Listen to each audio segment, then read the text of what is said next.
Okay, thank you. Good evening, everyone. Let's continue with the chanting instructions. 都知道一看见他又能走又能跑了，就问他说：“喂，你怎么好的？” Once they saw he could walk and run, they asked, "Hey, you, how did you recover?" 我当时也忘了告诉他不要讲我，他就问我那说这个。At that time, I forgot to tell him to not mention me. He pointed at me and said, 这个法师他叫我就这么用手给我摸摸我就好了，就这么样子。This Dharma master, he called me and rubbed me with his hands like this, and I was cured, just like that.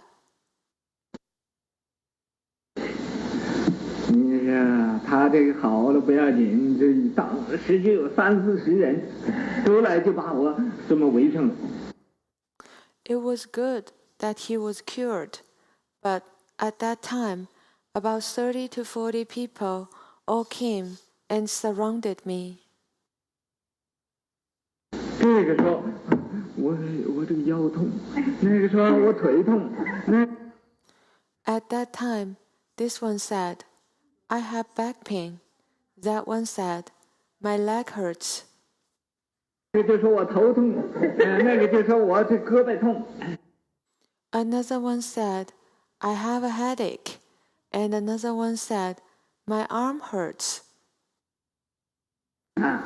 我说你们这些人呢，都短打了，都要打的。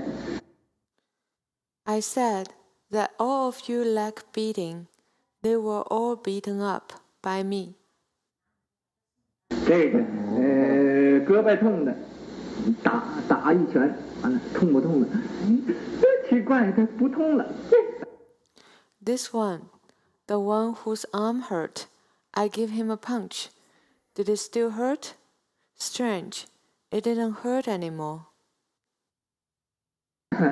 那个腿痛踢一脚，痛不痛了？试一试不痛了，我真不痛了，假不痛了。This one had leg pain. I give him a kick. He tried his leg. There was no more pain.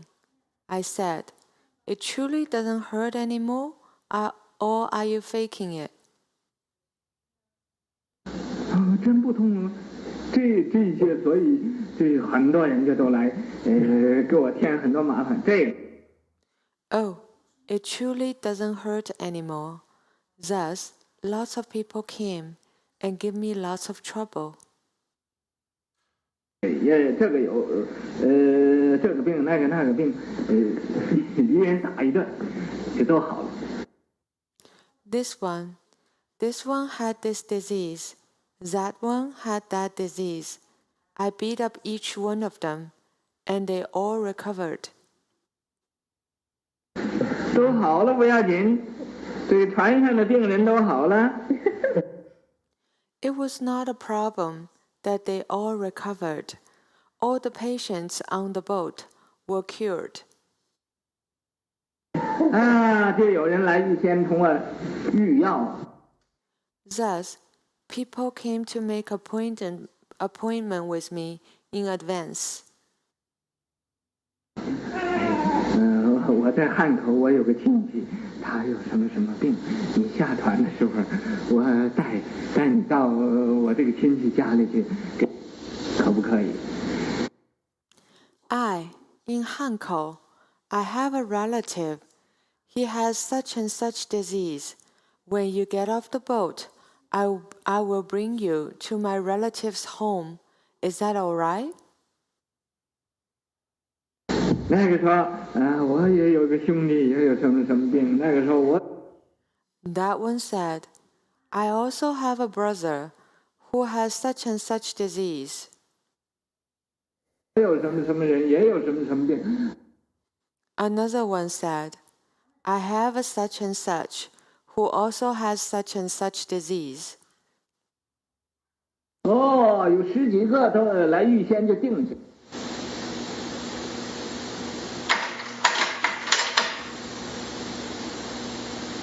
预先就定下了，就定下。Several dozen people all came to make appointment in advance, to make appointment in advance, to make appointment.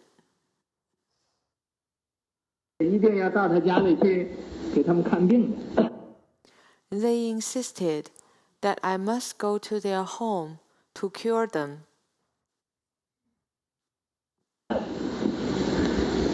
我说，等到这码头再说喽。现在没有到码头。I said, "Wait, we can talk about it when we arrived at the port. Now we haven't arrived at the port yet." 我不讲，相信你们大家，我不会把我推到海里去，因为我。I didn't say that I believe you won't push me into the river.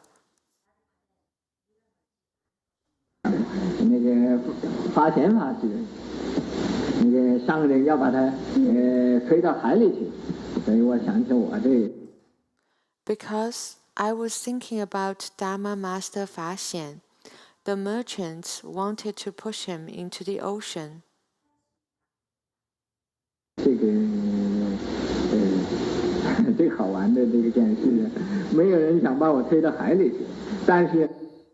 So I thought about this most amusing event I experienced. Nobody wanted to push me into the ocean. 人人都想把我快点到这个岸上，快点到岸上，好帮他们去看病。But everybody wanted to get me to the shore faster, hurry up to the shore, to help him, to cure the diseases of his relatives. 这时候麻烦也来了，钱也来了，我本来1块钱也没有。At that time, troubles came along with money. Originally, I didn't even have $1.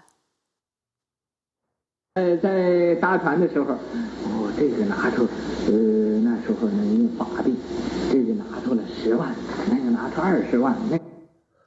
Now, on the boat, at that time, this one took out 100,000, that one took out 200,000. 拿出30万凑一凑，我凑7、80万。That one took out 300,000.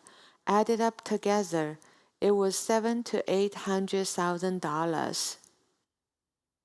7、80万这个钱，那时候到广东呢，由汉口到广东是20万可以够了，我有7、80万。At that time, we arrived at Guangdong. From Hankou to Guangdong, 200,000 was enough. 这个送那个送这个。I had 700,000 to 800,000. This one gifted me. That one gifted me. 供养，这根本不认识的。This one offered. That one offered. I didn't know them at all. 他们也病好了，这个也拿钱，那个也拿钱给我，这给我去要喽。Their diseases were cured. So, this one gave me money, and that one gave me money as well. They gave it to me, so I accepted it. 正好到广东也没有钱搭火。I happened to have no money when I arrived in Guangdong to take the train. 车呢，因为搭船可以不要钱，搭火车它一定要钱的。Because it can be free to ride the boat, but to ride the train is not free. 没有钱，那火车就不转转。然后这么样子有大约78万。Without money, the train can't make a profit. Just like that, I had about 700,000 to 800,000. 那时候有78万，都是大家给的。这么等到码头了。At that time, I had 700,000 to 800,000. All were given by the others.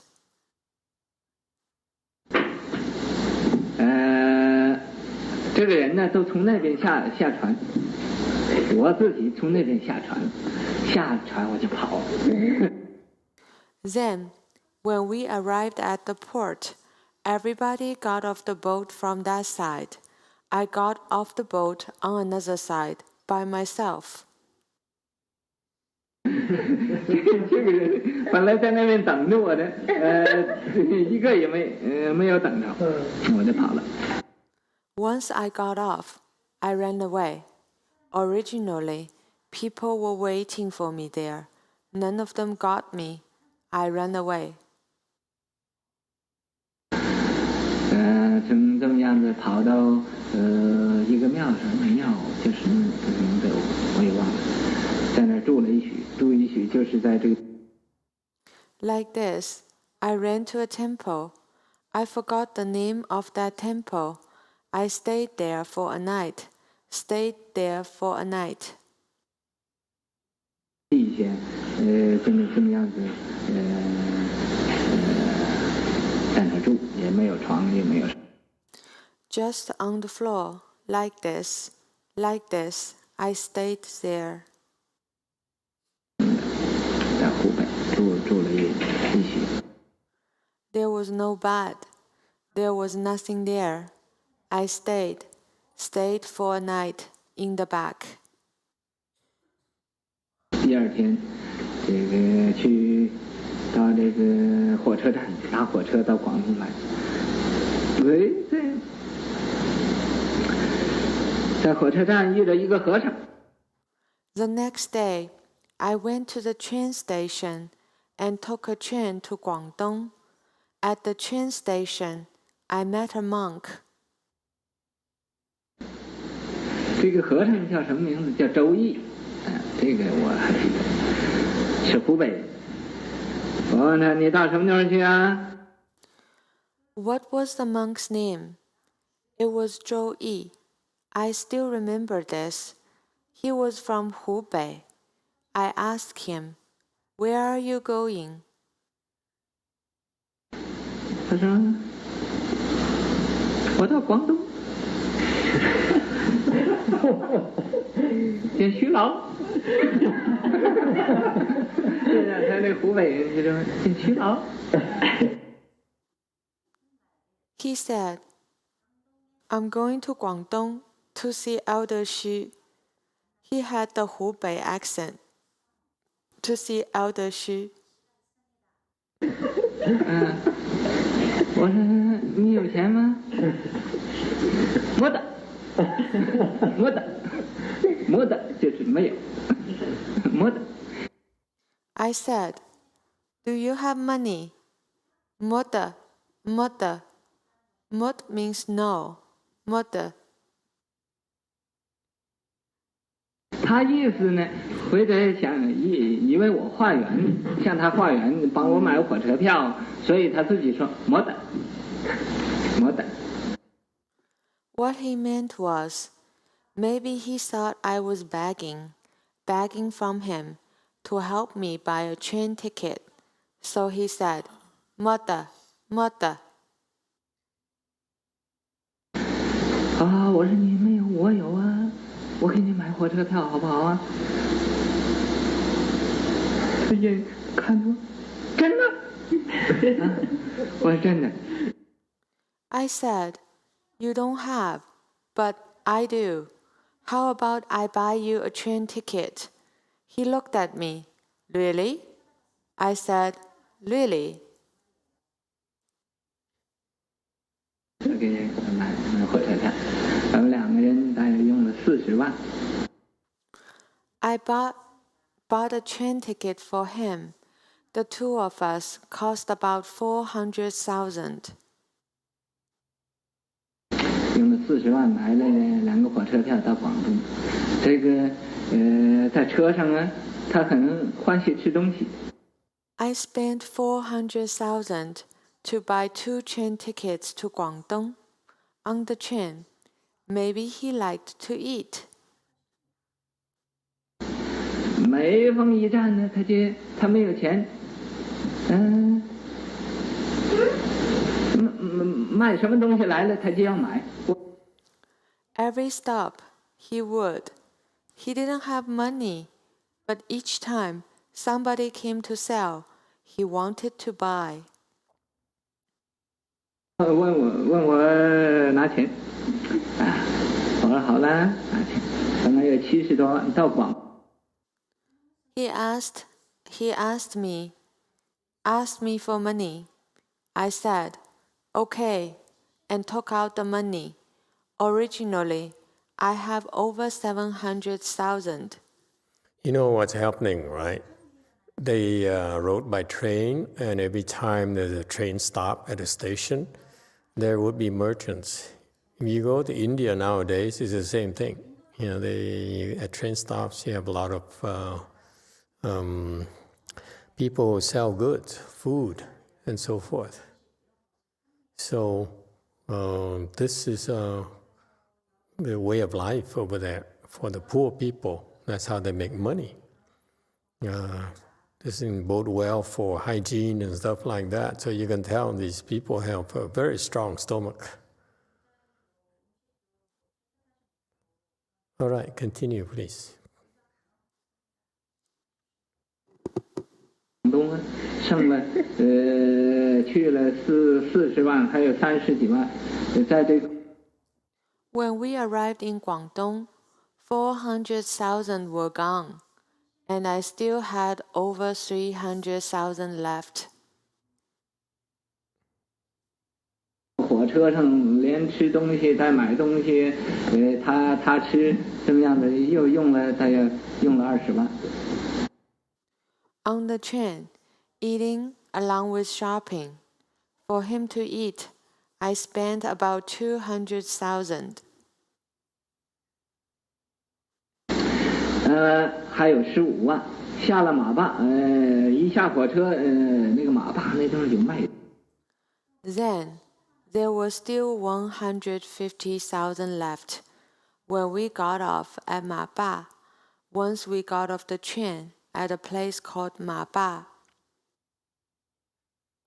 卖这个粥的，他又饿了，他说我要想喝粥。There were people selling this porridge.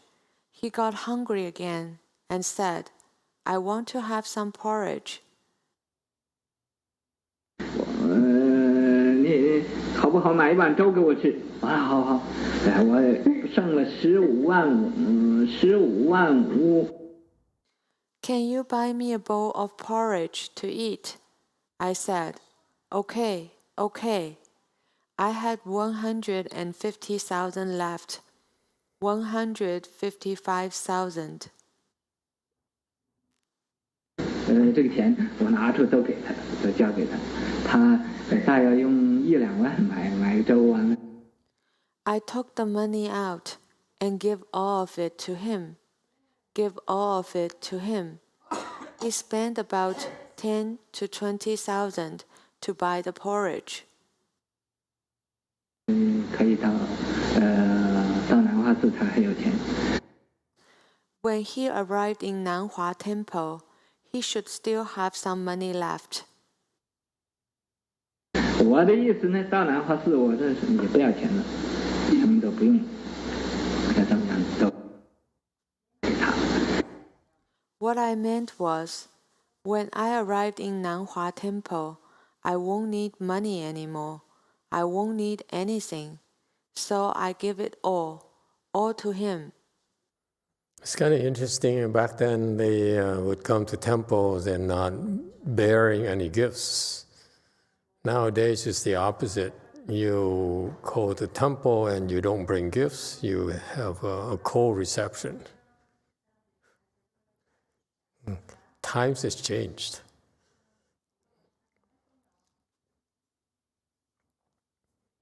周一湖北，这是我在船上遇到这么一个很好玩的一件事。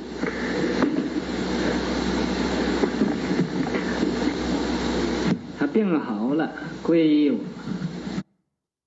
Thus, this was a very amusing event I experienced on the boat. He recovered and took refuge with me. 又要请我到他家里去住一个时期，但是我也没有去。以后也没有什么兴趣。He also wanted to invite me to his house to do something, but I didn't go.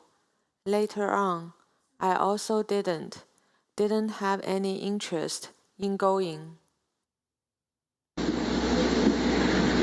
他这个腿呀，不能动弹，这有一个魔鬼在摸着他。我们必须要他先生出一种信心来，才能有相应。His legs couldn't move. There was a demon grinding him. He must bring forth faith first in order to have response. 所以我叫他把这个拐杖先吊到长江里去。他果然呢就掉到长江里去。Thus, I told him to drop his cane into the Yangtze River first. Sure enough, he dropped it into the Yangtze River. 这个业障鬼也就跟着这个拐杖呢跑到长江里去。This ghost that he had harmed in his past lives followed the king and went into the Yangtze River as well. 所以他才能站得起来，又能走路，又能跑。因为这个业障鬼呀，以为这个拐杖一定是跟着他走的。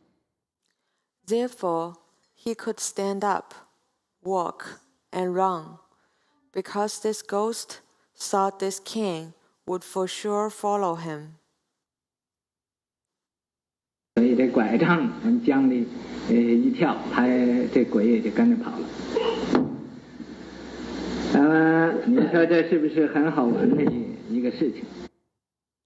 Thus, when the king went into the river, this ghost followed it. You see, wasn't this a very amusing event? 因为这么样一来，到广东的火车票什么都有了，不但一个人有了，2个人都有了。Because of this, I got everything, including the ticket to Guangdong. Not only I had enough for one person, I even had enough for 2 people. 可是，在最初我叫他的病得好的时候绝对没有这种攀缘心呢。But originally, when I was curing him, I absolutely did not have the mindset of climbing on conditions. I didn't say, 我叫他病好了，我可以向旁人化缘，得到这个路费的钱，没有这个心，没有这种思想。After I cured him, I can beg from friends for traveling funds. I didn't have this mindset, didn't have such a thought. Actually, as far as I know, for the Chinese people, and that's what they call 打关系, where you do someone a favor so that in the future they owe you and you can ask them to return the favor. Okay, So that's how they build relationships. They go around and 带关系, so do things for you. Okay, and that's what a lot of externalists do as well. They help you. They do healing like Master Shanghai did, and then so they have this. Now their patients owe them. So when they needed a temple, need to buy a car or something, they would call on those favors, and that's how it worked. And Master Shanghai is probably the first monk I know of who says we should not climb in conditions like that, because when you help people, you help and you should forget. You still remember and call on the favors later. That's not a very good form of giving. Okay. And also what's remarkable as well, I'm really fascinated by his mindset. I'm come from a calculating background where you make plans and you go about pursuing those plans. He's like, he owes one, he doesn't really care for money at all. That's fascinating for someone who needs to go to places, to eat, to stay and so forth. And he never cared. It's so interesting. If he had the money left after he helped his monk companion have 150,000 left, he would go on to the temple. And the typical person would say, "Okay, I save it for when I leave the temple." No, he just gave it all away. It's the kind of mindset is so incredibly pure. It's just so remarkable. That's why he's able to do what he did, healing a lot of people and have tremendous spiritual penetrations. He's such a pure monk. Came from a very poor family, and yet, in spite of all those needs, all those hard times, never became greedy for money. Okay, his poverty never bothered him. And this is something that I hope that the monks here in the future, you should learn from this. If you want great achievements, you want one day to rival him, this is the foundation. Okay? All right, continue, please.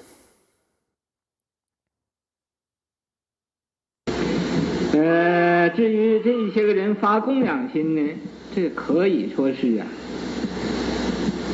在人看不见的地方这是一种感应。 As for why these people brought forth the offering mind, this can be taken as responses from places where people cannot see. 因为护法委托他知道我没有钱，所以就拱着这些个人的心呢，叫。 Because Dharma protector Weituo knew that I didn't have any money, so he offered these people's offering mind. 给点钱喽，他替我画了圆。这是回来是这么回事，回来不是。He told them to offer a little bit money. He begged for me. Maybe it was like that, or maybe it was not like that. 要相信这个是不是的问题。You don't need to believe whether this was the case or not.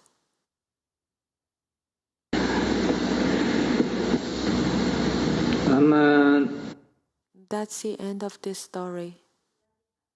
Okay, so, and the moral story is that he says, I cultivate. It's up to Weito, meaning the symbolic Dharma protector for all the monks and nuns who cultivate. to take care of me, take care of my needs. So that's interesting. Any questions or comments?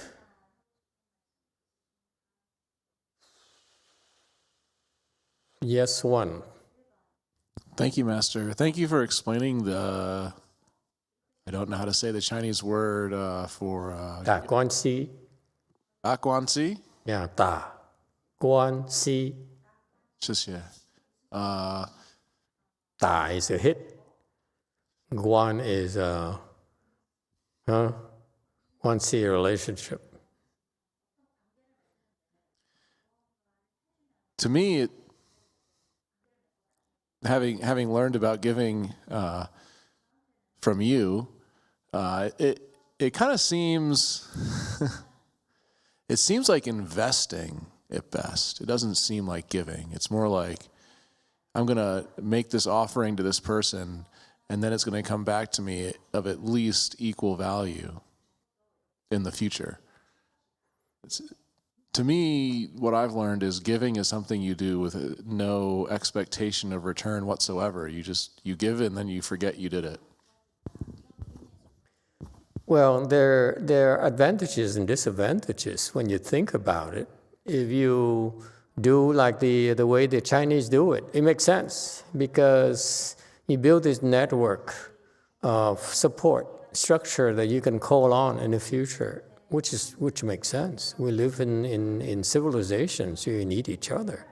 So it's a good thing in a way when you have people mutually helping each other. Okay, so that's a plus side of it, and it makes sense because remember the Chinese in that culture, they were poor, so it's a form of bartering, if you will. It's not just the investment, it's bartering. That is, we can't pay you, so I do you a favor, and they do favor to each other in a way. So maybe I presented it wrong in that sense. Maybe it's just a matter of a practical thing where you don't pay. You just do help each other, like neighbors here help each other. Okay, like in our country, neighbors, your relationship with your neighbor is very important. Okay, probably more so in your own family.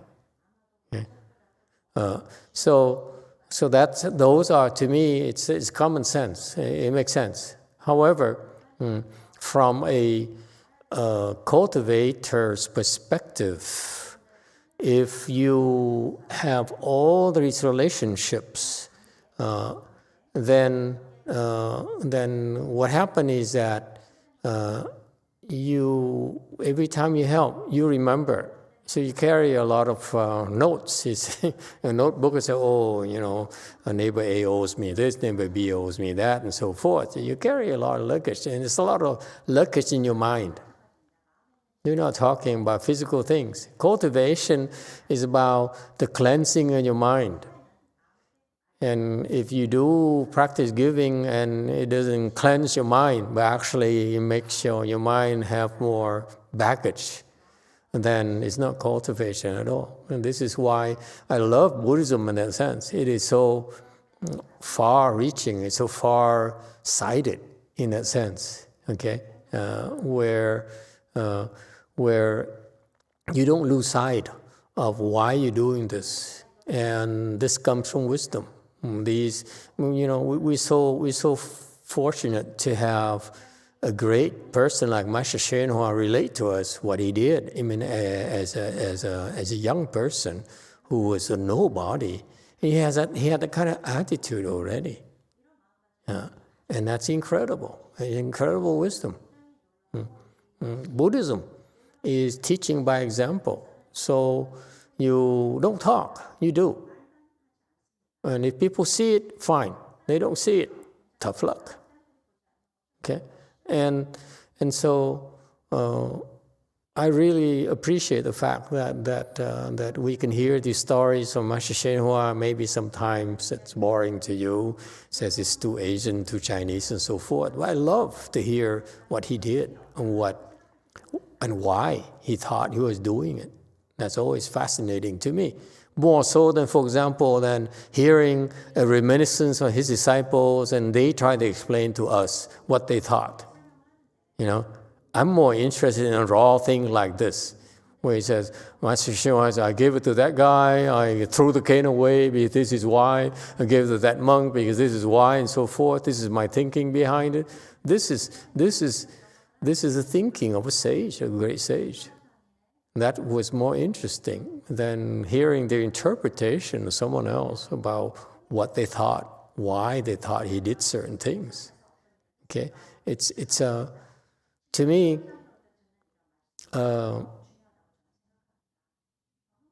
it's deplorable. Give it to me raw, because I don't need your filter. I don't need your interpretations. Okay. Yes, two.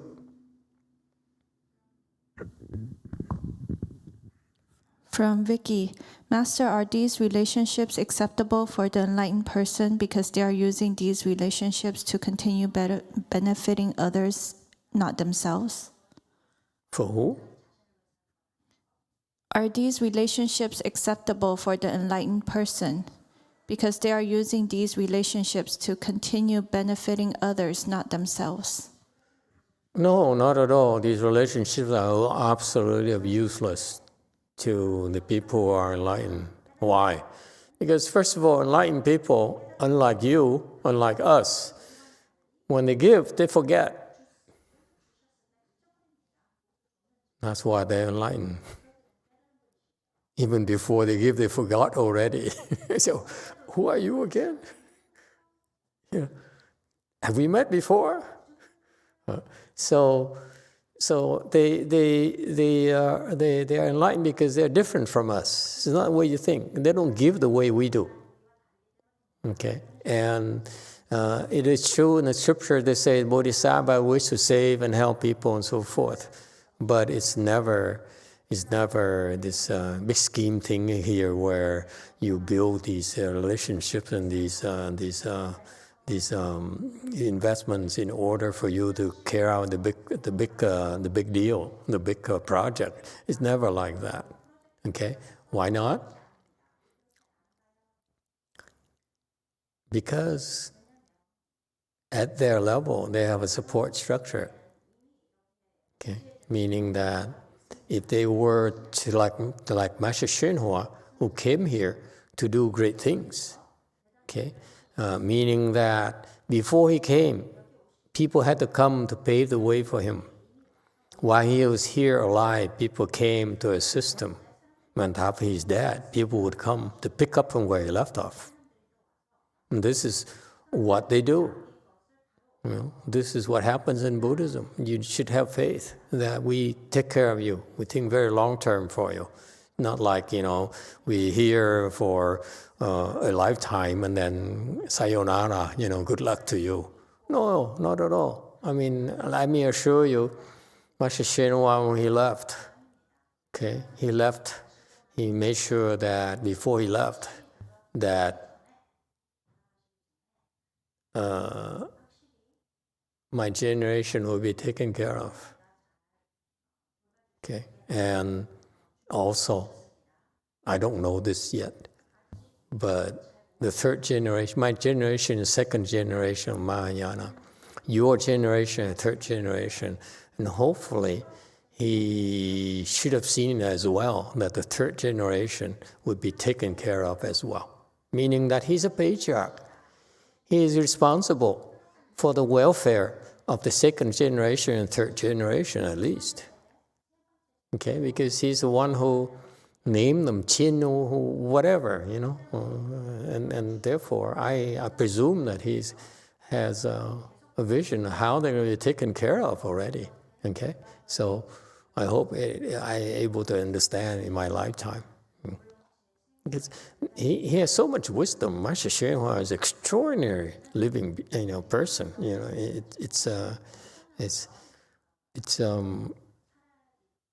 It's way beyond what my generation can possibly fathom.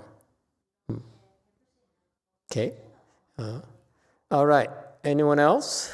So no, absolutely. I don't think that the Bodhisattva, even Master Xinhua, he had these visions, but I can tell you categorically that he's not saying that I do these things because people owe me favors, that they come and help my disciples and so forth. Not at all. I mean, it would be such a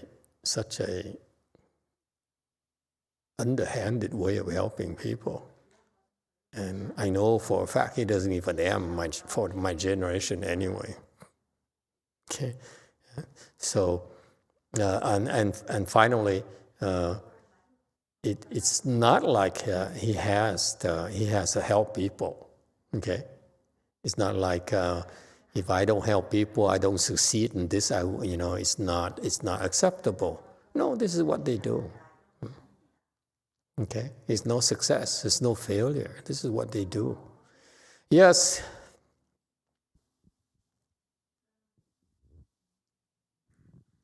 From Derek, Master, how can I be more like Master Shenhua and not care about money?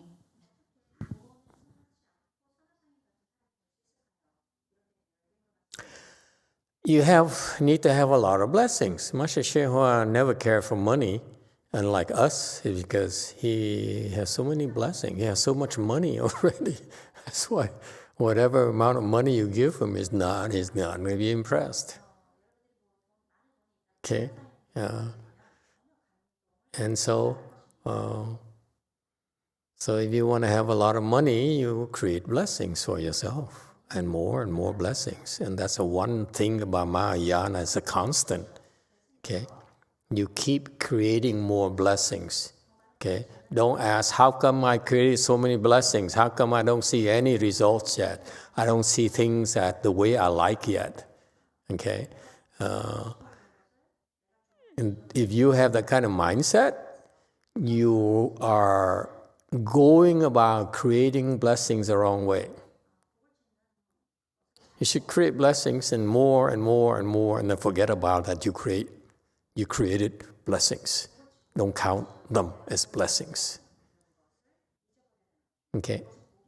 Relentlessly create more blessings and more. And forget it that you even created blessings. And that's how you become as rich as he is, because he doesn't care. It's not the blessing, it's the attitude. He doesn't care, so you have to start not caring right now, and not start counting, continue to count your blessings and count your good deeds. Okay? He didn't care. He helped. He said 30 or 40 people came to me for healing. I healed them left and right, kicked and, I slapped in the face. Sometimes I hit them in their arms. Sometimes I kicked them and so forth. And they heal, and then I don't even remember their names. And after got off the boat, I got away because I didn't want him to invite me. I didn't want them to invite me to the houses and give me more money and food and so forth. Maybe offer to build a temple for me. Okay? He just didn't care.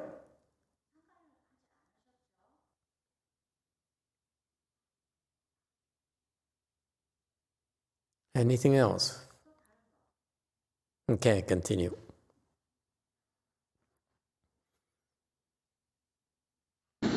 修道在过去所有的这个大德高僧，每一位大德高僧都有他的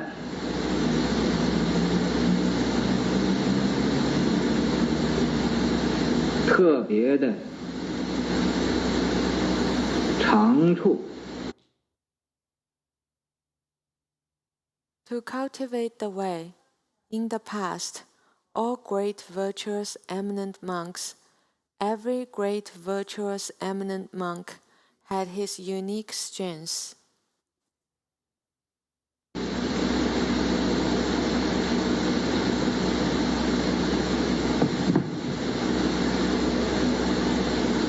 So 谓特别的长处，是什么呢？有的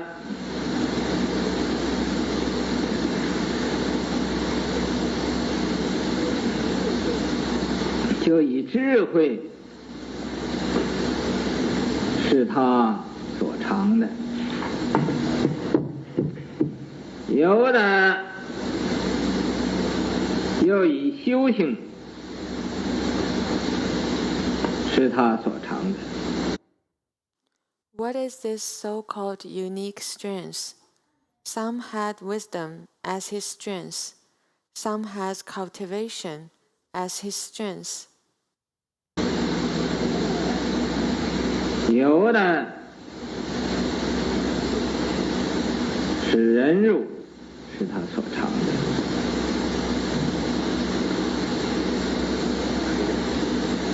有的专门行布施，是他所长的；有的就是持戒，是他所长的。Some had patience as his strength. Some specialized in giving as his strength. Some upheld precepts as his strength.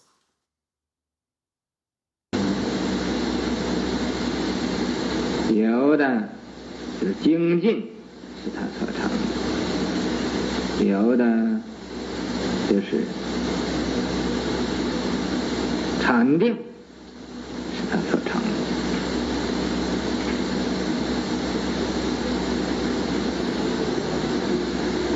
在这个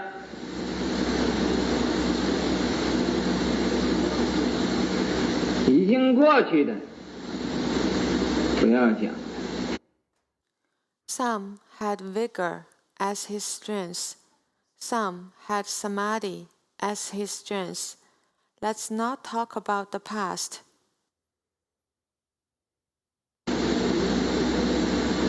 就以最近这个虚老来讲，他这种禅定的功夫是不可思议的。Recently, this elder Shi's samadhi kung fu was inconceivable. 他每一坐回着7天，回着10天，回着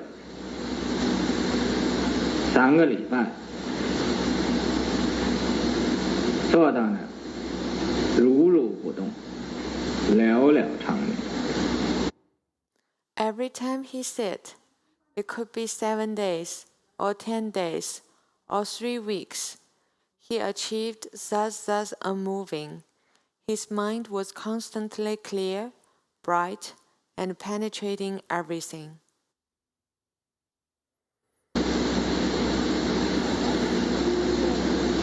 他怎么能做的3个礼拜，或者10天，或者1个礼拜？俺们这一些个人，怎么连1天也做不了？ How could he sit for 3 weeks, or 10 days, or 1 week? How come we cannot even sit for a day? 坐那1天，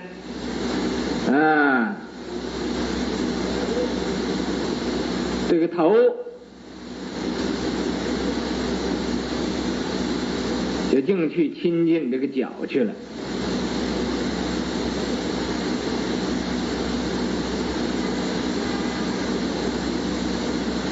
为什么？ We sit for a day.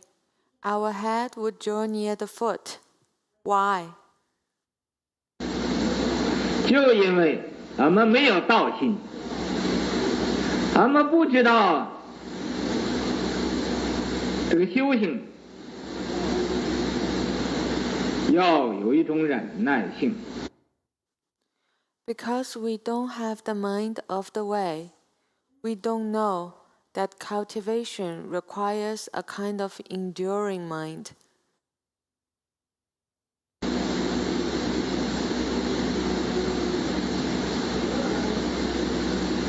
无来的人修行各有各的长处，各有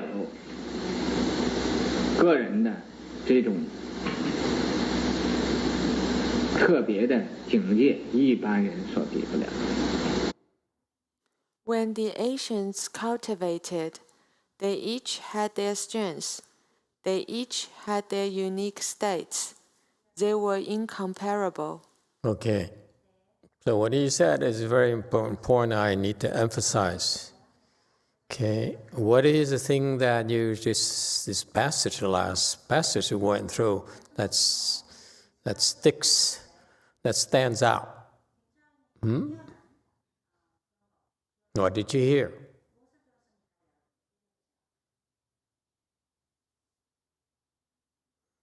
Yes, one.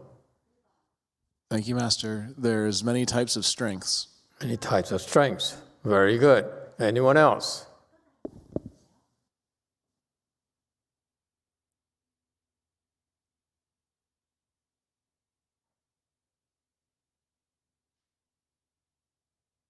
Master Z, what sticks, what stands out?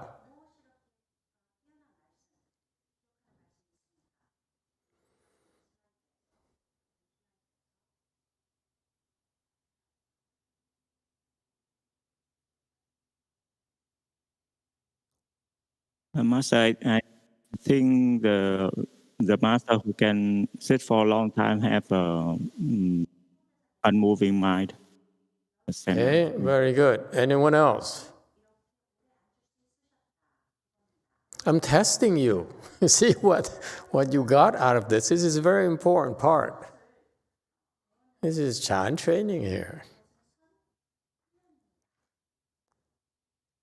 Yes, old monk, 7. Thầy, và mỗi người có tu có cái hạnh khác nhau. Họ chú ý cái hạnh đó, họ làm nhiều hơn các hạnh khác. Thì họ có phước báo về cái ngành đó. Thành ra cái quả báo của họ cũng khác nhau.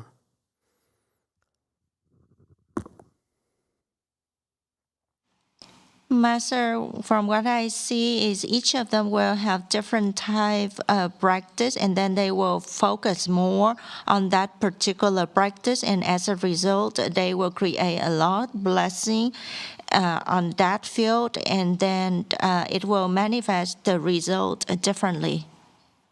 Anyone else? If you're not saying anything, I assume you agree with what has been said so far. Yes, 5. I think the sitting, we can't even sit for one day, but they can sit for weeks. Sticks in your mind, huh? You say, oh, no, I wish I could sit for a week. Okay, anyone else? Yes, so Josini. We should have patience. Patience is the foundation of all those things. Very good. How come you're not enlightened yet? What's the matter with you? Okay. He says, Xu Lao, the great master Xu Yun, he could sit and his strength is samadhi. Okay. He could sit for days or weeks on end without moving, meaning he can enter samadhi for so long himself. It's like he can enter samadhi at will for a long, long time. It's like he can say, let me see, today I have nothing to do, tomorrow nothing to do, so let's enter samadhi for 2 days. Okay? Or, wait. Third day we'll cancel the appointment, so maybe I sit for a week. Okay, that's what he used to do. Okay, fascinating.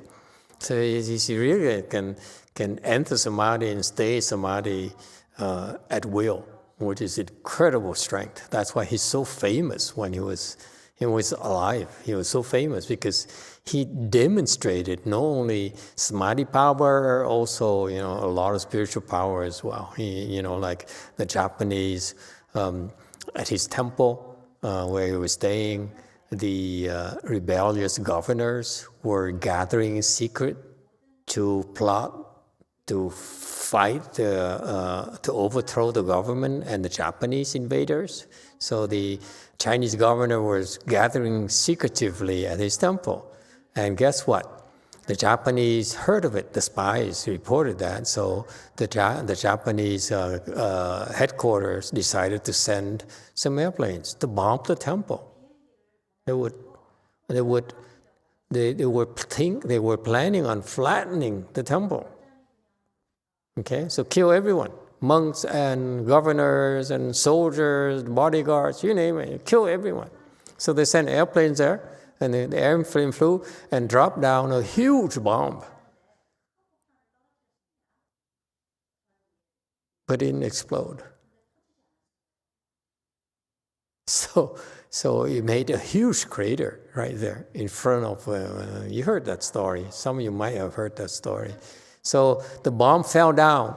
It's so heavy, big tonnage, so heavy that it made a huge crater in front of the temple.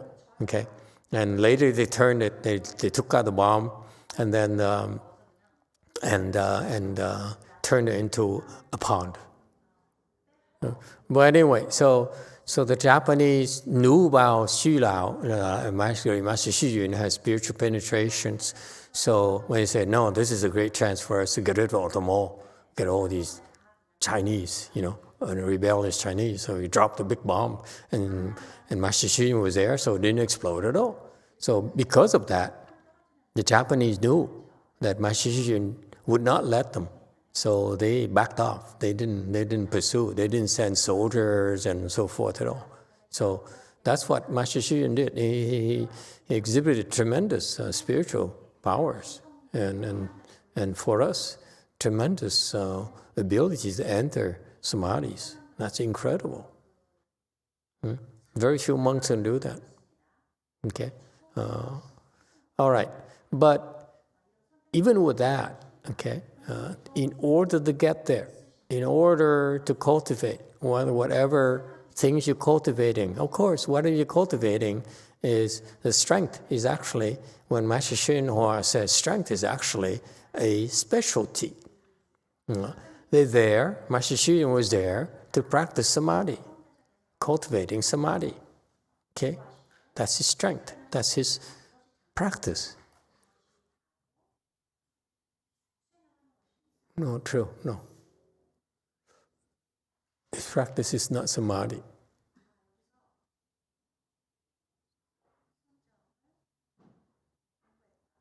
His practice is vows. Okay, anyway, so who knows what he was doing. But the point here is that these great eminent monks, the great beings manifest themselves as eminent monks to practice, or uneminent monks to practice these things, these paramitas.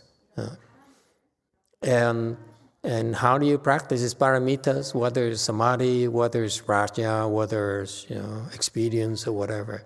How do you practice them? By patiently enduring it. Okay? And that's why when we taught you Chan, the first thing we tell you is cross your legs, endure the pains. And if you cannot, you're not willing to endure the pain, you run away, then there's no point in you in learning Chan. Okay? It's one of the foundations. It's the first test, and it's first training of your endurance. Are you willing to endure it? Endure something that is difficult to endure. Do something that's difficult. Do something that you cannot do. Okay? It's not just simply only doing things you can't do, but actually enduring it. Enduring the obstructions. Enduring the suffering. Enduring the quitting mind.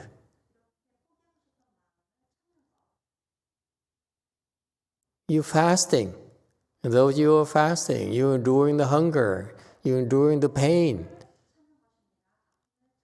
Okay? You do something that worldly people and smart people would never do. This is exactly the opposite of what worldly people would do. Worldly people would go, and avoid obstruction, avoid difficulties. You are sitting there and enduring it. Day after day after day. That is cultivation. That is Chan right there. You can do one day, you practice Chan one day. There's no talk. It's not about saying, "Oh, I believe in this, I believe in that, I believe in Buddha, I believe in Bodhisattva, I believe in Master Hsu, and I believe in Vishnu," whatever. It's not. It's words. They're meaningless. Losers would only talk. Okay? I'm a disciple of Master Hsu, I'm a Mahayana person, or whatever. It's all talk. His cultivation is the cheese here. His cultivation for us. And then when you come here,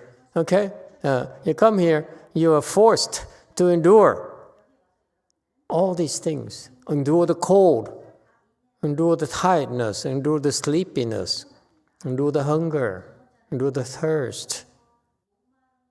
Okay? That's what it is. That's what cultivation is. Okay? And losers are afraid of it. They run away. Say, "No, I'm too smart for this. I don't need to endure this."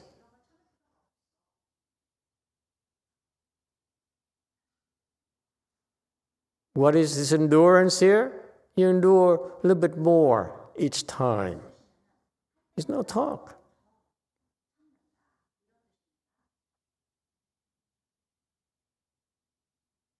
People talk. People say, "Oh, I believe in this, I don't believe in that," because they're making excuses to justify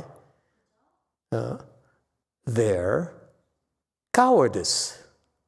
They're afraid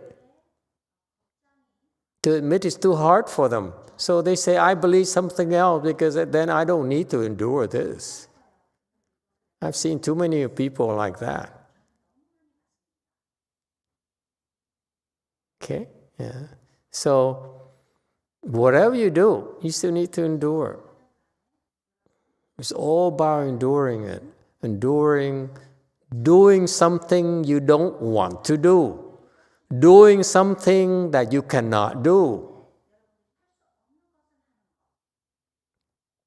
And that is called Chan cultivation.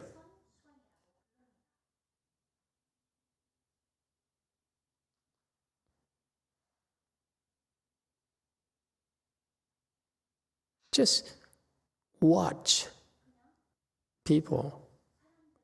Those who talk a lot are simply making excuses not to endure these things. I can't stand it. I don't like it. And it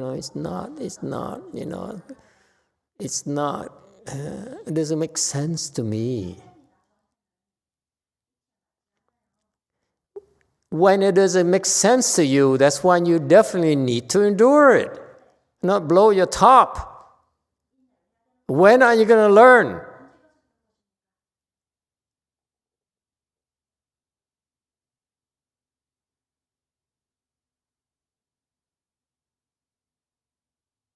Enduring people who come provoke you. If you meditate for a week and you build up all this strength, all this chi, and the moment that someone comes and provokes you, you let them have it. That's not called cultivation. That's externalist cultivation. In Buddhism, we take it. We eat shit. No rhyme or reason. No waste.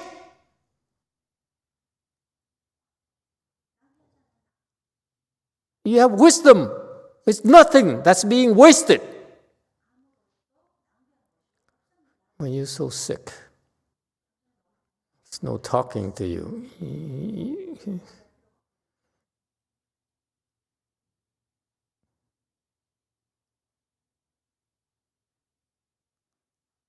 All right? Okay. I'm cool. Yes, 4. Master, how do you enter Samadhi? You enter Samadhi because you have a lot of blessings. And before you can enter Samadhi and have a lot of blessings, you need to endure a lot of crap.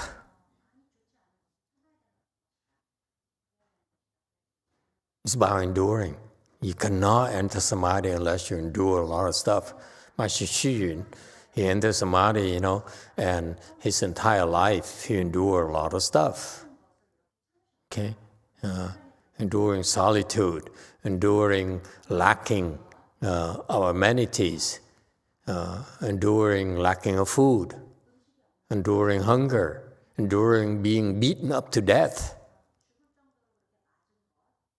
The same basis is endurance. If you endure it, then that's the foundation of your entering Samadhi. Because people cannot enter Samadhi because they're afflicted. They're too easily afflicted.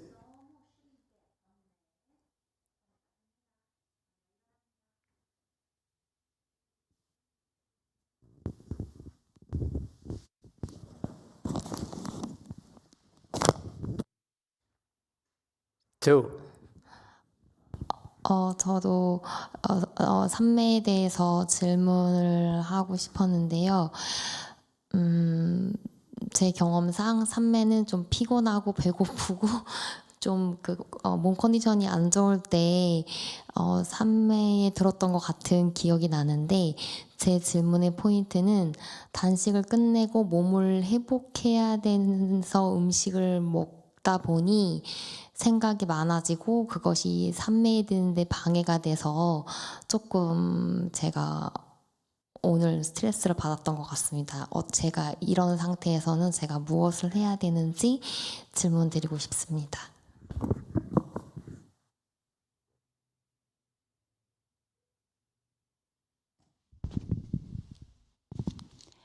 Master, I have a question about samadhi as well. With my experience, I believe that I enter samadhi when I'm tired and hungry, and especially when my condition is bad. After the fasting, in order to recover, I had to eat. And then I realized that I start to see many thoughts in my mind. And it was difficult to enter the samadhi. What should I do at this point? Fast again. You just give yourself the answer. Be miserable. What you also need to learn when you do this is the reason it works for you. You should take it seriously. It's because see how miserable you are when you're fasting. You like to eat, don't you? You love to eat. So to fast is something that's unlike you. You lost a lot of weight already. Okay? And so you're enduring something, you're enduring this hunger, you're enduring this greed for food, and you miss the good food and the comfort from eating. And that's called endurance. Okay? But it makes you feel miserable. Because you're doing something that's exactly opposite of what you like to do. And you are enduring it. That's called cultivation. If you're smart at all, you should understand there's a reason for this. You apply the same principle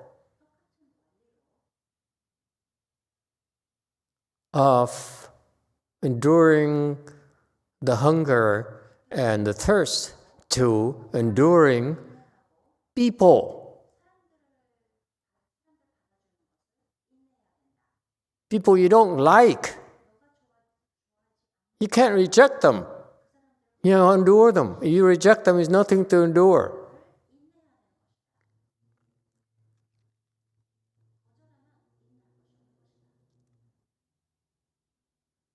You're enduring one in order to learn to endure everything.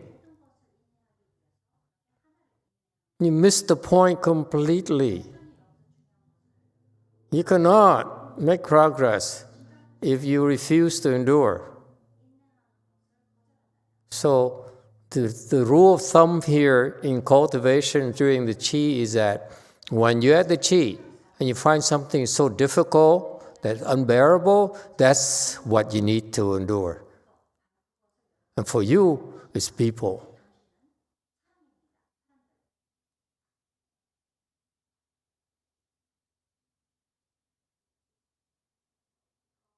말이 나온 김에 더 드릴 말씀은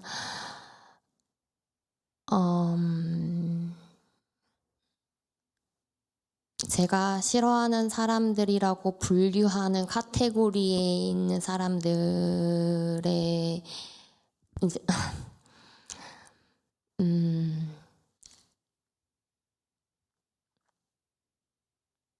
그러니까 제가 싫어하는 이유는 사람을 싫어하는 그러니까 다 싫어하는 건 아니지만 세란이 앞에 거 그냥 다 날려주시고 지금부터 통역해 주세요. 죄송합니다. 네. 제가 사람들을 싫어하는 부류에 있는 사람들의 저의 진전이나 아니면 속세적으로 말하자면 저의 성공을 가로막는 나는 판단을 내린 사람들에 대해서 제가 공포심이 있어서 그 사람들을 싫어했다라는 것을 오늘 알게 되었습니다. 만약에 여기 버전으로 말한다면 그 사람들이 나의 선정과 삼매를 번뇌를 일으켜서 나의 삼매를 파괴해서 힘들게 진전을 방해하고 성취한 수행을 추락시킬 것 같다라는 그 공포심 때문에 제가 그 사람들을 싫어했다는 것을 오늘 알았습니다. Sounds like excuses. Lots of excuses.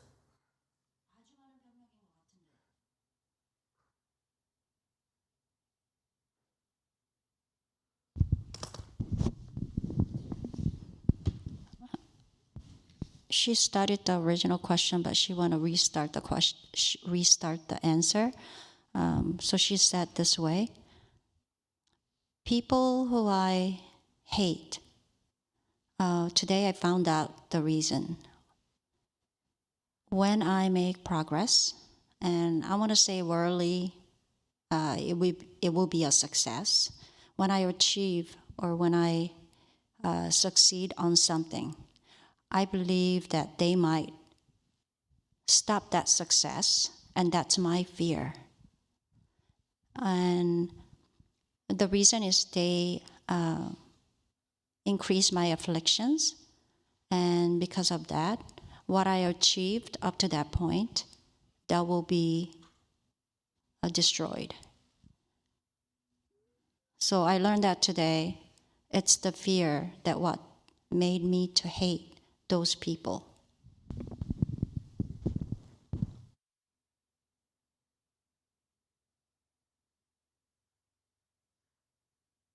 So, 그러니까 마지막으로 정리를 하면, 그러니까 뭐 제가 속세적으로 뭐 사회적으로, 그러니까 일반 제가자로서 사회적인 성공은 빼고 여기 대승에서 배운 것만 말하자면,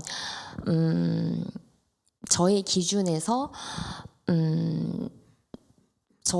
저로부터 제가 번뇌를 일으키게 해서 저의 선정을 파괴할 것 같다라고 분류된 사람들을 제가 싫어했고, 그 싫어하는 마음의 밑바탕에는 제 공포심이 있다는 거를 한마디로 정리해서 말씀드릴 수 있을 것 같습니다.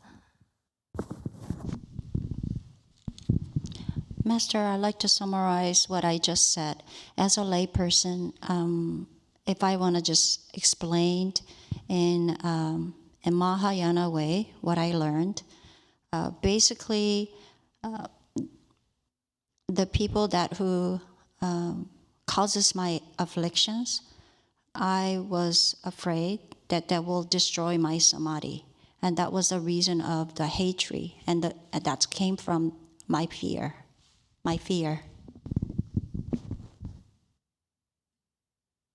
So,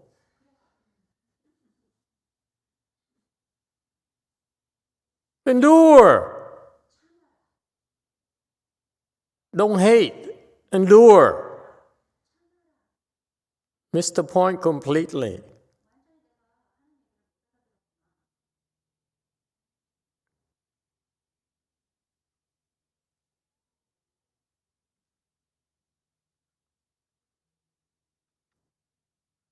Don't hate them, love them, because they enable you to endure. Learn to endure.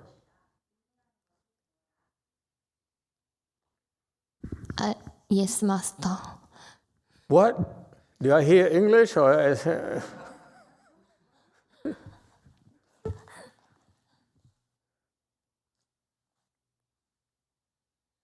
That's what happens. This is what happens. That's the difference between Hinayana and Mahayana.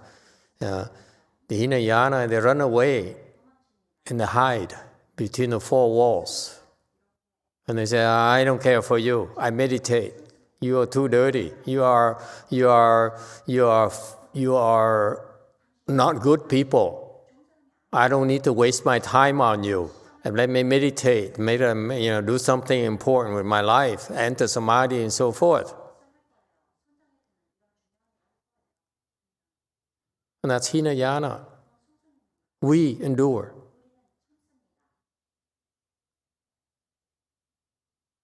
Because the Hinayana training is useless to me. And you can build a lot of samadhi power. The moment someone afflicts you, you lose it all. So it's a waste of time. These people don't understand how to cultivate samadhi. That's why they're doing it that way. Our samadhi is so strong. It's very difficult to stop us from entering samadhis because we endure.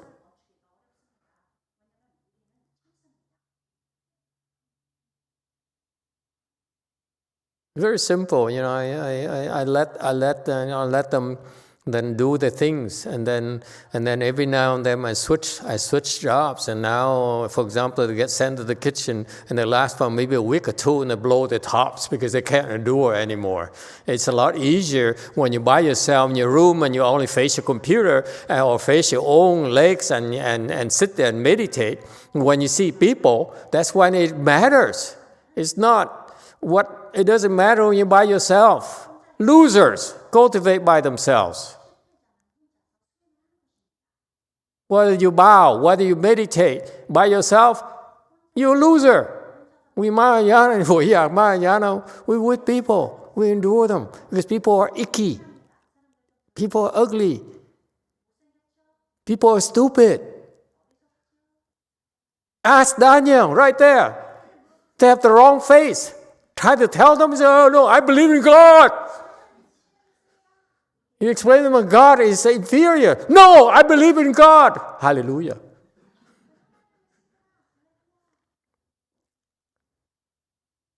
And yet what? We still endure you. And I don't ever want you to become Buddhist because I like to endure this stupid attitude.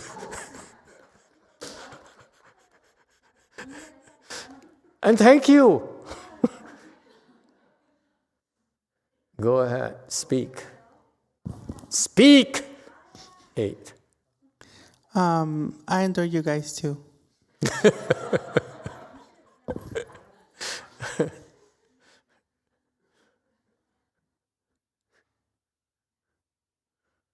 Very good. We endure each other.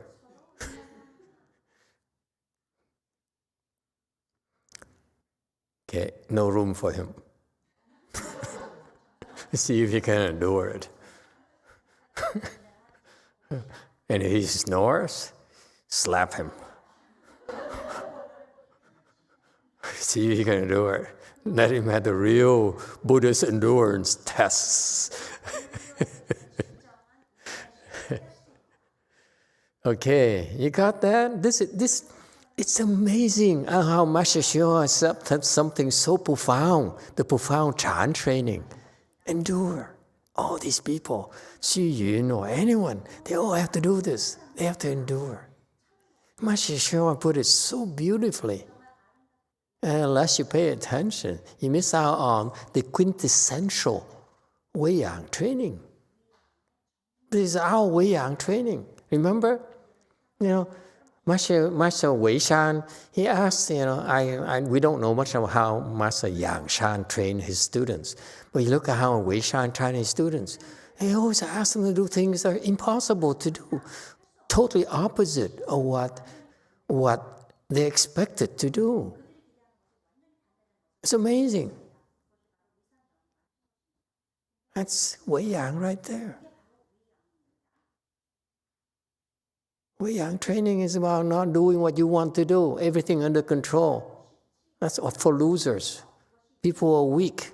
They can only function when it's everything like the way they expect it to be. They're weak, they're slow. We endure anything, everything. The weather, the storm, the rain, Korean food. Kimchi. No, not kimchi. You know what I mean? We endure everything.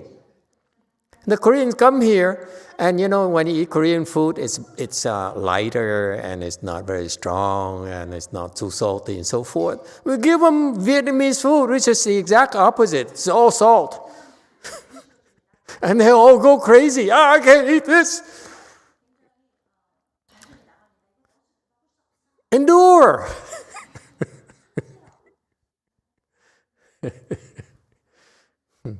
It's so Wei Yang. So Wei Yang. That's why I don't recognize Wei Yang anymore. The way they do it over there. It's not Wei Yang anymore. Enduring. It's bullshit. It's under control. I'm here. You come here. You have to be like me. If you don't let me, get out. Look at him. We even tolerate people like him.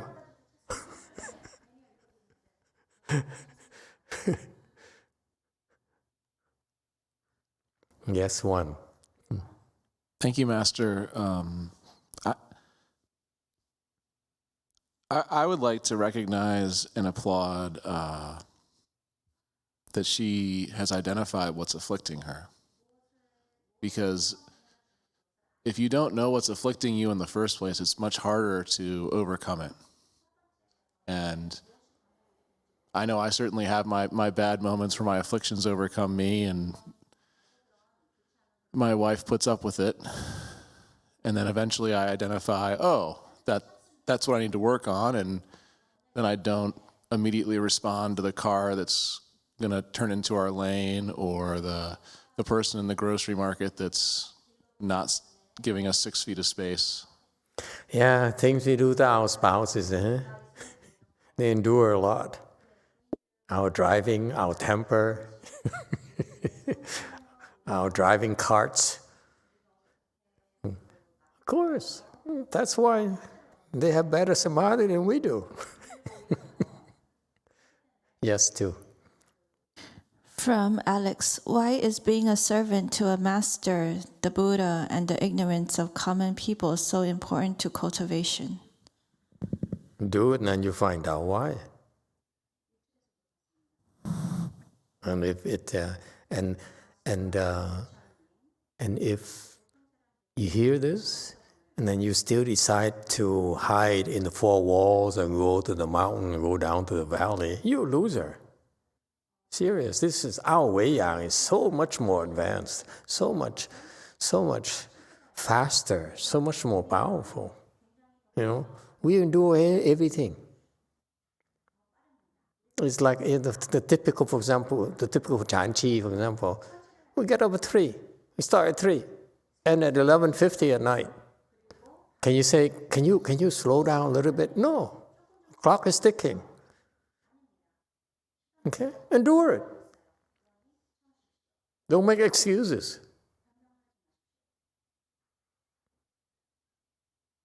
Don't say someone is snoring, or it's too cold, or it's too warm, or I'm too full. Slow down. I'm tired. Endure everything. Don't say, I'm tired. Can I go back to my room and rest? Endure the tiredness. Yes, too. From Alex, Guan Yin gave up her limbs and even the Buddha was a servant for kalpas. What are we to learn from that?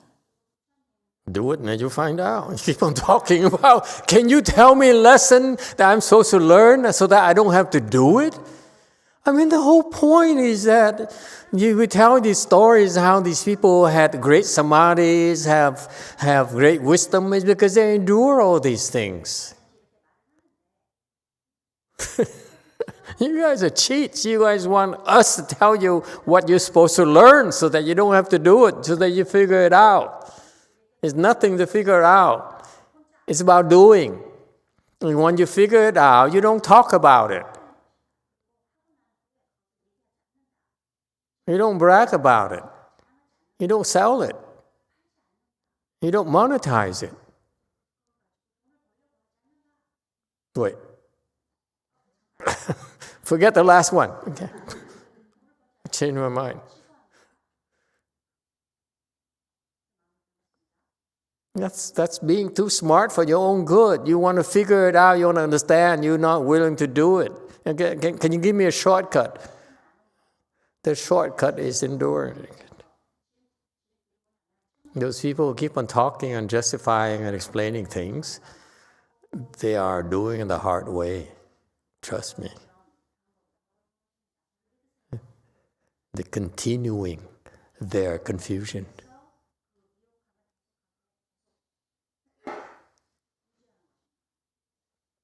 Anything else?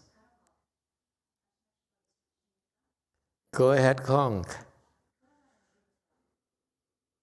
Master, I'm just curious that Master Shanna told that guy who had leg problem to drop his cane, and that ghost that causes the leg problem drop the river with that cane. So then there is no more following retribution by doing so because the ghost dropped to the river. I'm not sure I understood that part where he says the ghost followed the cane to the river. It's not clear to me why he would follow to the river. If he followed to the river, why would Master Shewa still have to rub his legs, that guy's legs, for 20 to 30 minutes? It should be done already. So I'm not sure the story, that's where the details, I'm not sure I understand what really happened. And but I assure you, the way Master Shewa explained it, he has his reason. He says, yes, I give you one possible interpretation, is that there's a ghost who stays in the cane, okay, who sticks by the cane, okay, and therefore Master Shewa did an expedient. He says, drop the cane into the river is to get rid of that ghost. So the ghost being, the cane being its house, he followed his house. So he went to the river. So one less ghost to worry about. That's an expedient. Okay? Lots of things he does that we don't have any clues why he would do certain things. But you forced me to explain. And again, a caveat, a warning to you is I'm not him, so I don't really understand. Okay? But that part, he says, it's reasonable to assume that he got rid of one ghost who followed the cane to the river. So now he had to rub for 20 minutes, half an hour, the legs is because there are other ghosts he had to take care of as well. Does it help? Okay. Master Shewa has the edge over us in that he sees those beings. He has the heavenly eye, and he can see that those ghosts are bothering this old, lame person. So that's why he said, let me get rid of them for you. And that's what he did. That's his intervention is very precise. When he helped, he can see the ghost behind your ailment, or behind your problem. That's why he kicked someone, or saying he's not kicking them, he's kicking that ghost. He's beating up that ghost and scaring the ghost to run away. instead of rubbing him for 20 more minutes, which he didn't have time to do for 30 or 40 people. So we basically frightened them away. Okay? And that's how they got better. And sometimes, in expediency, he didn't have much time, so he had to be more forceful. Yes, 9.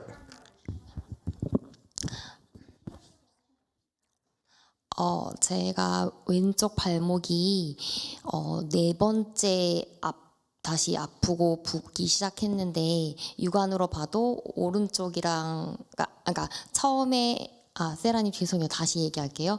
그러니까 제가 처음에 보산사에서 참선을 시작할 때 왼쪽 발목이 처음으로 아팠고 지난 여름 불칠 때 왼쪽이 아팠고 이번이 이제 네 번째 왼쪽 발목이 다시 아픈데 육안으로 봐도 부어 있는 상태인데 지금 계속 그냥 결과부자를 해야 되는지 아니면 중단하고 쉬어야 되는지를 질문드리고 싶습니다.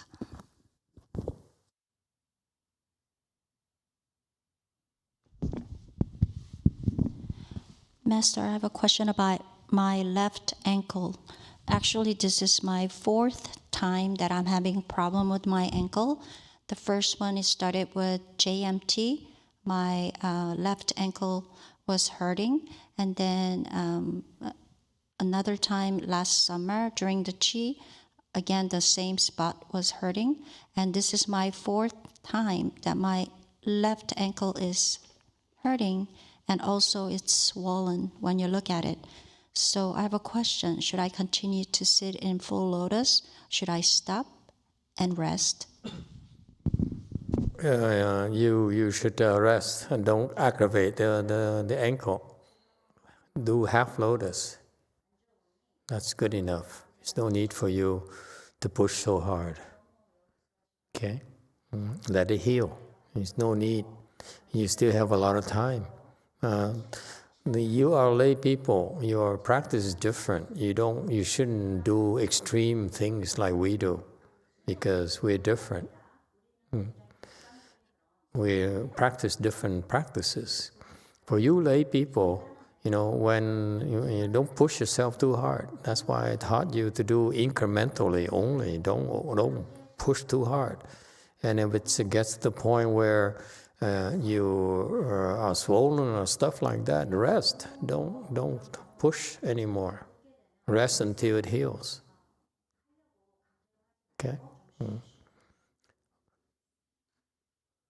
All right, Conk. So another question. So when Master Chana forced all those ghosts to get out of people's body, then where all do those ghosts body goes to where? Where are those ghosts? Where do they go? Yeah. Guess. Where do you think they go? Find another body. Yeah, the guy next door. So what happened is, when he heal one person, he kicked the ghost to the next guy. And then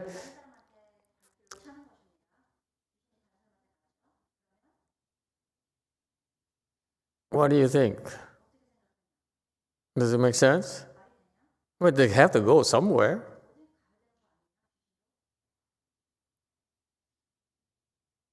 They didn't pay, remember?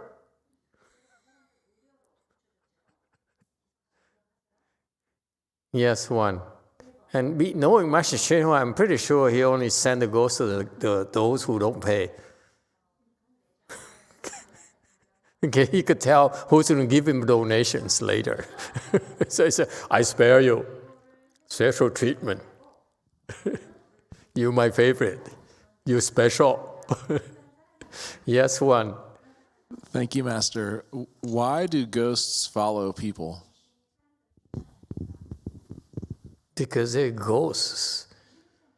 What are they going to do with their lives? The only reason they live is to harass us. Okay? So that's why they harass they harass the ones that they are entitled to harass.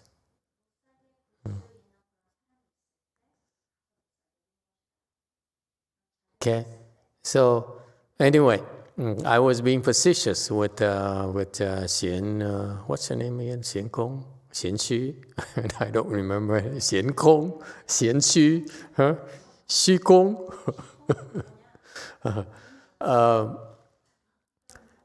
Where do the ghosts go? Okay. I'm not sure. There's so many things that he did, and I'm not sure what he did. But the ghosts, when they are not there anymore, maybe Master Shenhua paid them off and they left. Okay, or there's some ghosts who were very adamant and say, "I'm not going anywhere. I'm going to inflict pain." So he said, the Master Shenhua then says, for those ghosts, "Why don't you come over and inflict pain on me?" Okay, and of course, the third option is I said, go to the guy who didn't pay me, harass him, serve him right. Okay, so there's so many options. This is what's so cool about these things. It's not fixed. He has so many options he could do in order to help people, but primarily that. He took on the suffering. If these people weren't sick anymore, the sickness came to him primarily. Okay, that's what you have to do. That's what has to happen. You want to help people. Someone is supposed to suffer. If they stop suffering, you suffer, and you endure the suffering for them. That's the beginning. That's why you are learning now to endure it, so that in the future you learn to endure your own suffering, so that in the future you can learn to endure others' suffering.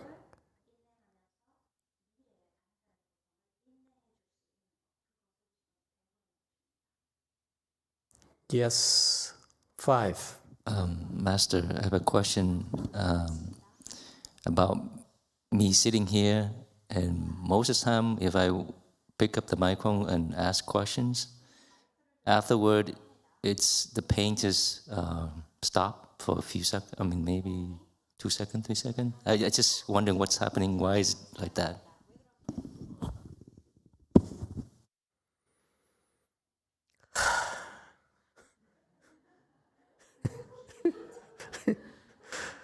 I have no idea, man.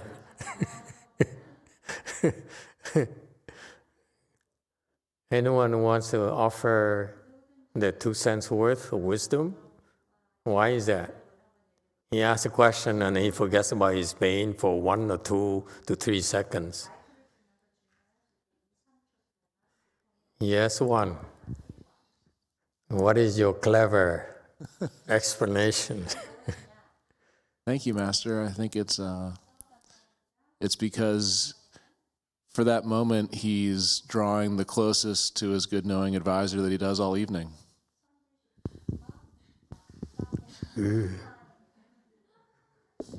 No.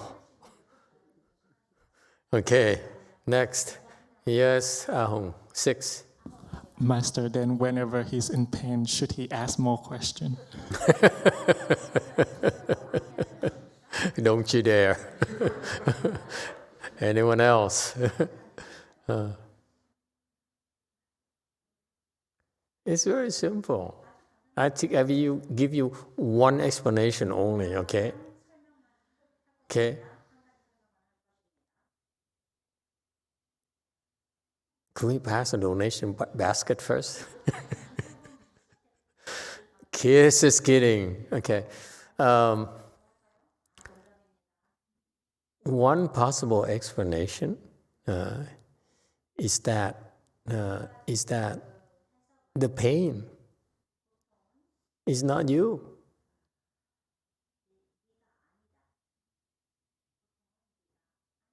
They plant that thought of pain in you,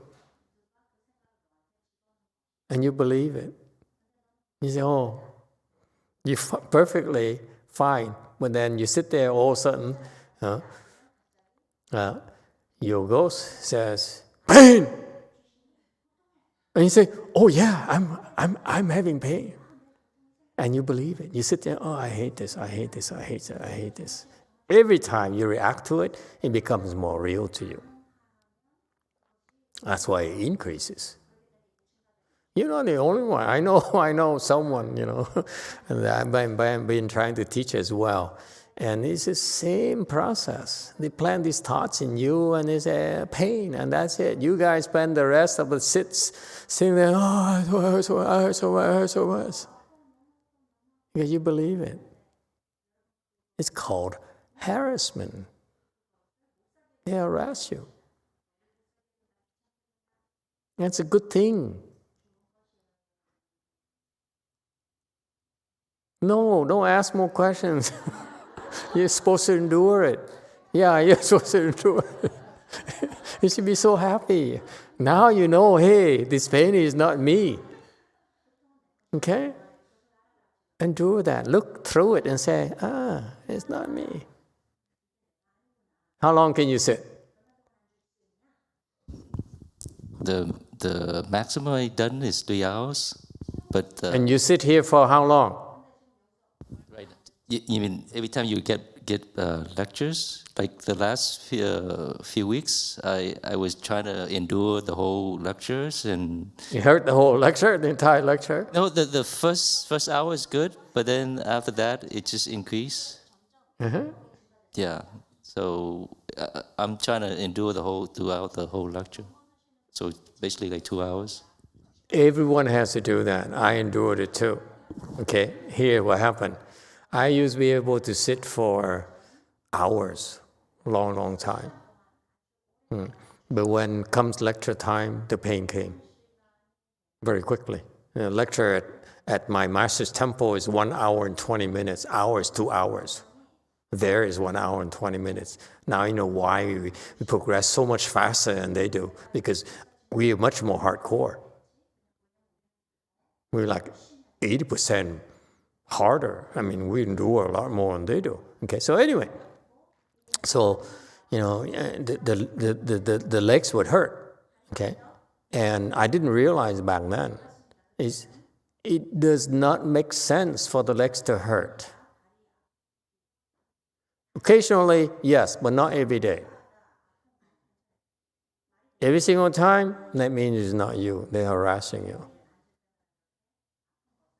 That's all.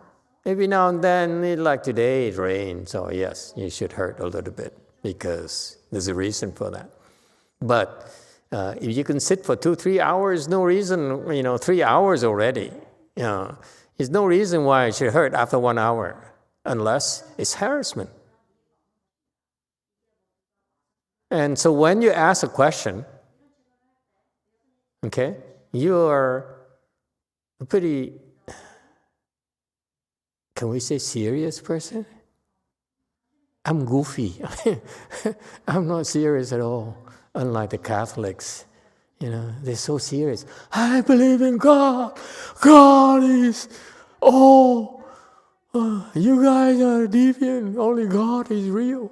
Okay, they believe all these things. Okay, you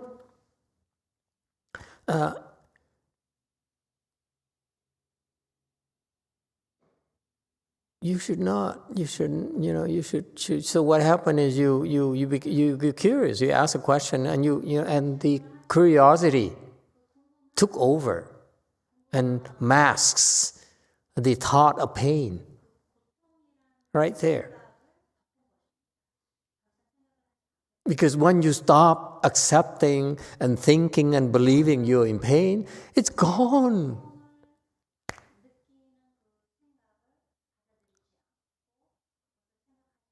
That's the proof right there. And so after 2-3 seconds, you can say, oh, I'm supposed to have pain. Yes?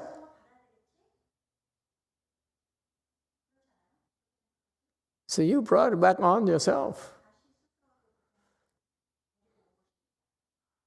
Ignore it. That's all. It's harassment. Just people, snore or it's cold, or you're hungry, endure it. But don't get afflicted. You're afflicted, that's why it's still there. It bothers you.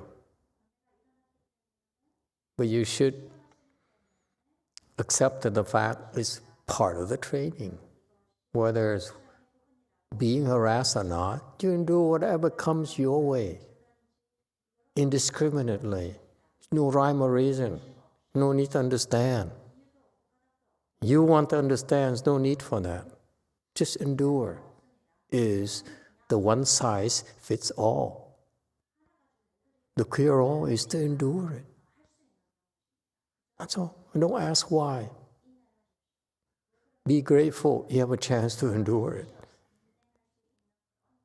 That's a big picture. Where else can you go and endure it?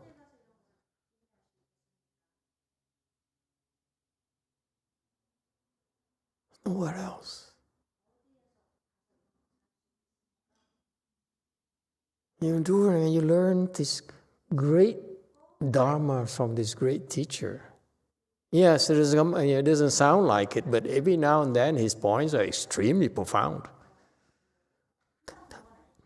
The essence, the way I practice is in here.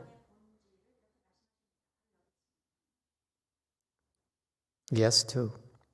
From C.Y. Wang, just recognize them as demons and ignore it. Don't even have to recognize them, just endure. This person needs to understand why. Whether the demons or not, whether I'm right or wrong is irrelevant. Just endure.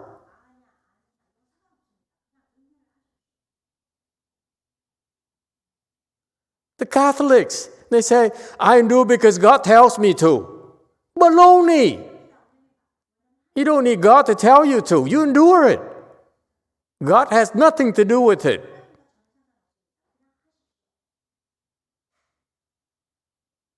God's too busy. He has 1.2 billion people to take care of.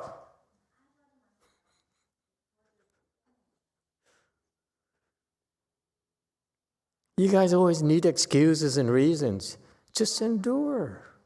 Endure and more and more and more. As if you're married to her. Married to him. That's cultivation. And this one here, he says, I don't like it. I'm going to run away from here. I have better things to do with my life. And she has blessing. That's why she did. Yes, leave. But she did never learn this lesson today. You're supposed to endure it. No, enough. I've endured enough of you tonight already. It's past 9 o'clock. Okay, that's enough tonight. No!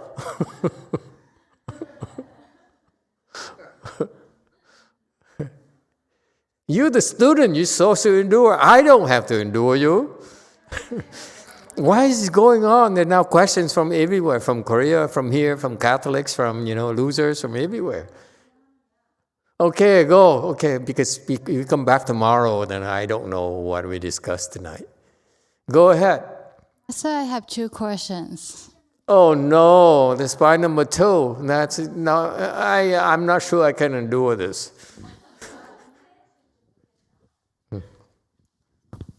First question, I heard it from an anecdote from Nan Huaijing, a lay person.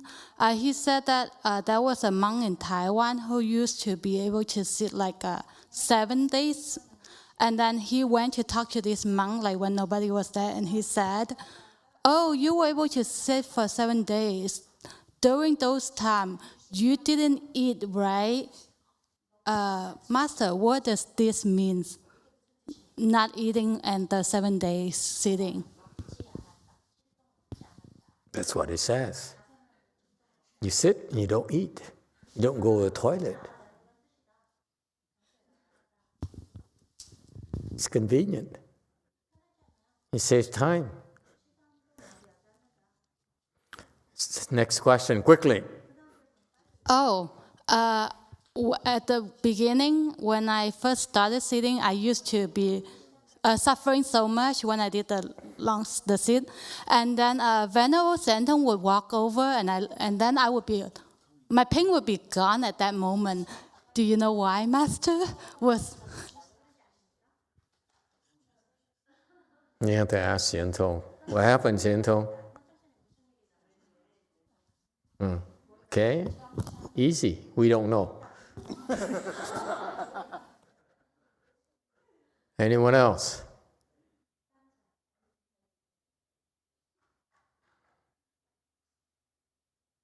Oh, Kong. Go ahead, Kong.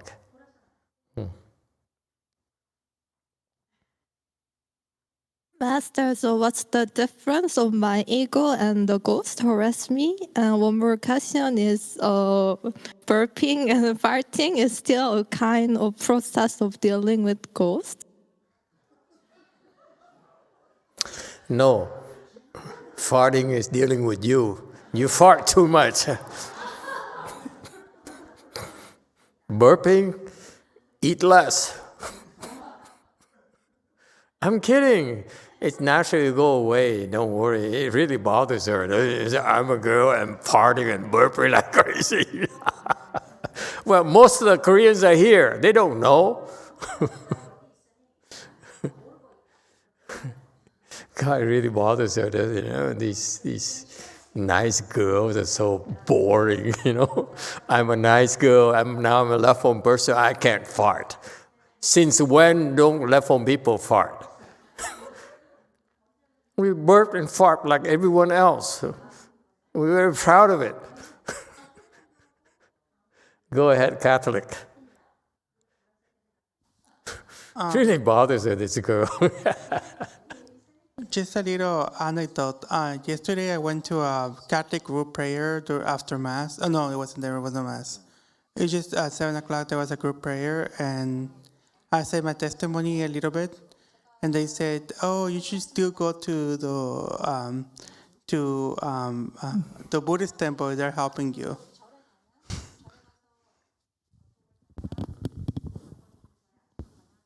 There's a point here. I'm sorry, we Buddhists, we don't speak the same language. What is the point again?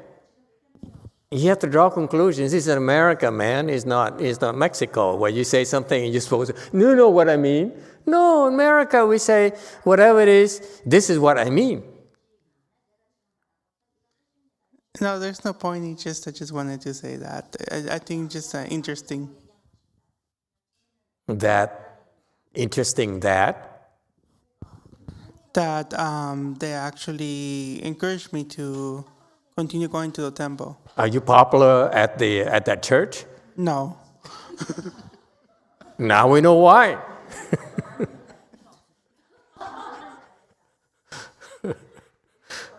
Kong, go ahead. Farther. I mean.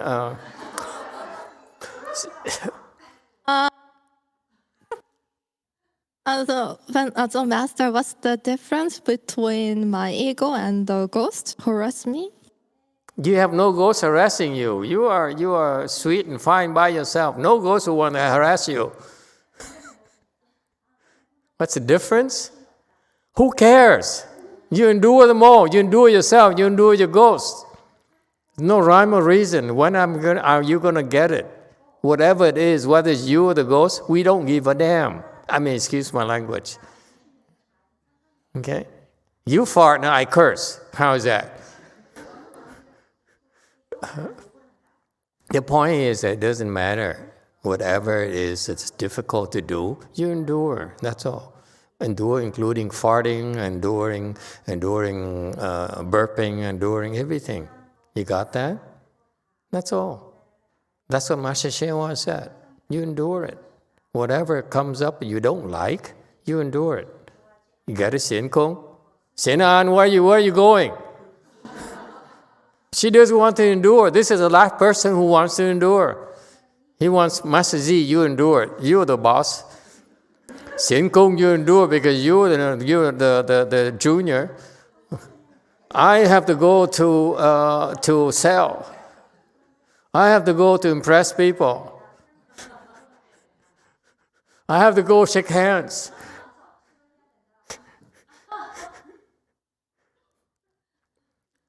You got a sense? The rule is very simple.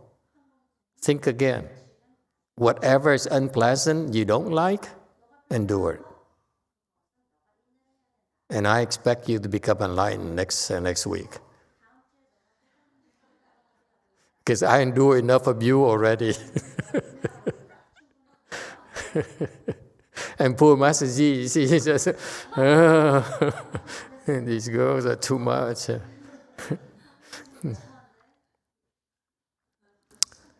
Anyone else? Yes, spy number 2. And poor Wu Yin's son is enduring us. He said, I'm here to pick up my mother. And she keeps on, being late. And this master here is unbearable, unendurable. Master, so does this mean we're supposed to come to your lecture and fall asleep and endure that instead of staying home and watch the lecture but not falling asleep? Whatever. For you, I make an exception. Whatever suits your fancy.